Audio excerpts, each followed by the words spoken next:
आप सभी को नमस्कार। मुक्की लर्निंग चैनल में एक बार फिर आपका हार्दिक स्वागत है। आज की इस वीडियो में हम ये असेस करेंगे कि एक एम्प्लॉई है, उसकी ग्रॉस सैलरी 25 लाख रुपए है। यदि वो ओल्ड रजीम में रहता है तो उस पर टैक्स कितना बनेगा, और यदि न्यू रजीम उसने ऑप्ट की है तो टैक्स कितना बनेगा। तो इससे हमें ये पता चल जाएगा कि इन दोनों स्कीमों में से कौन सी बेटर है। अब इससे पहले कि हम आगे बढ़ें कि मैं थोड़ा इंट्रोड्यूस कर दूं। ये न्यू रजीम जो है ये आई थी फाइनेंशियल ईयर 2020-21 से, और ये ऑप्शनल है। जो ओल्ड वाली में रहना चाहते हैं वो रह सकते हैं, और जो न्यू में आना चाहें वो आ सकते हैं, लेकिन विद द कंडीशन कि जो एक बार ऑप्ट कर लेगा वो कभी चेंज नहीं होगा, उसको उसी रिजीम में ही रहना पड़ेगा।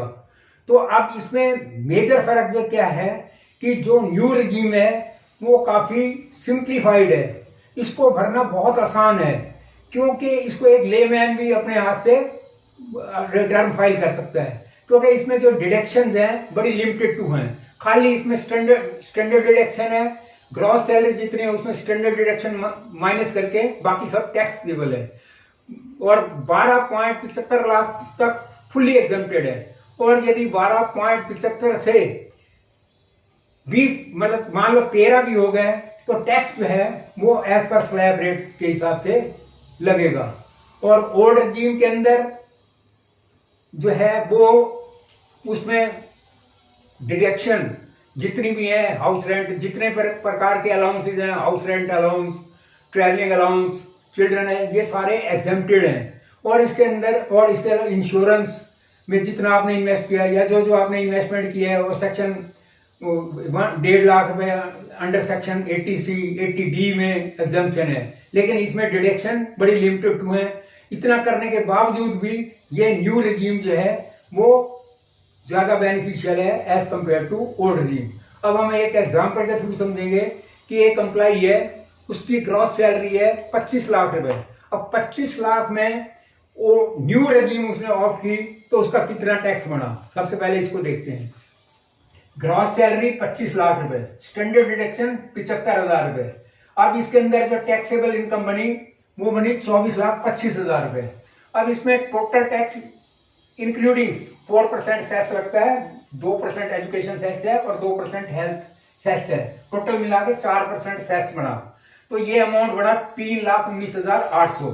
अब ये अमाउंट जो हमने निकाला, टोटल टैक्स किस तरह से निकाला, इसको समझने के लिए हमें ये है कि पहले 4 लाख पे यदि इनकम 12.75 लाख से ऊपर है तो टैक्स लगेगा, तो पहले 4 लाख पे नील है। अब यदि और 4 लाख से 8 लाख तक 5%, 8 से लेके 12 तक 8 से 12 लाख तक 10%, 12 लाख से 15 लाख तक 15%, और 16 से 20% और 20 लाख से 24 लाख 25%, और 24 लाख से लेके जितना भी अबाव है 30%। अब ये अमाउंट जो टैक्सेबल इनकम है यहाँ पे है 24,25,000 रुपए। अब यहाँ तक 5, 10, 15, 20, 25 की रेंज में टैक्स लग रहा था, लेकिन यहाँ पे ये 24,25,000 25,000 पे जो इनकम टैक्स लगा वो 30% के हिसाब से लगा। तो इसलिए इसका टोटल यदि आप कैलकुलेट करके देखें तो एग्जैक्टली यही अमाउंट निकलेगा, 3,19,800। अब ऑन द अदर हैंड हम इस पे देखते हैं कि ओल्ड रजीम में क्या है। ग्रॉस सैलरी 25 लाख रुपए, स्टैंडर्ड डिडक्शन 50,000, जबकि यहाँ पे 75,000 रुपए थी। एचआरए मतलब वो जो एम्प्लॉई है वो रेंट पे रहता है और उसे पूरे साल में 4 लाख रुपए वो दिया है, हाउस रेंट दी, मतलब रेंट दिया है अप्रोक्सीमेटली 30-35,000 रुपए पर मंथ, वो फुल्ली एग्जेम्प्ट हो गया। और सेक्शन 80C में जो उसने रिबेट मिली 1.5 लाख रुपए, 80D में 25 लाख। अब उसकी जो टैक्सेबल इनकम बनी 18,75,000 रुपए। अब यहाँ पे टैक्सेबल इनकम है 24,25,000 रुपए, और जबकि यहाँ पे है 18,75,000 रुपए।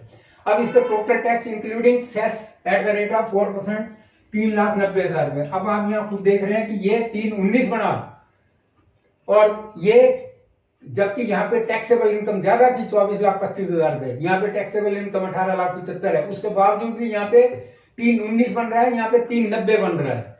अब इसका ओल्ड टैक्स रेजिम में क्या था, पहले 2.5 लाख रुपए पे नील, 2.5 लाख से 5 लाख की रेंज में 5%, 5 से 10 20%। और यहाँ पे अबाउट 10 लाख, अब 10 लाख होते ही 10 लाख को क्रॉस करते ही ये लग गया रेट 30%। इसी की वजह से ये जो अमाउंट बना है ओल्ड रजीम में 3,90,000 बना है और 3,19 बना है। अब इन दोनों को डिफरेंशिएट, दोनों का फर्क देखोगे तो मतलब नेक्स्ट ईयर में 70,200 रुपए का जो है उसको वहां पे बेनिफिट हुआ है। तो ओवरऑल ये देखा जाए जो न्यू रजीम है that is the best one. और यदि वीडियो पसंद आई हो लाइक करें, शेयर करें, कमेंट्स करें। Lot of thanks for being.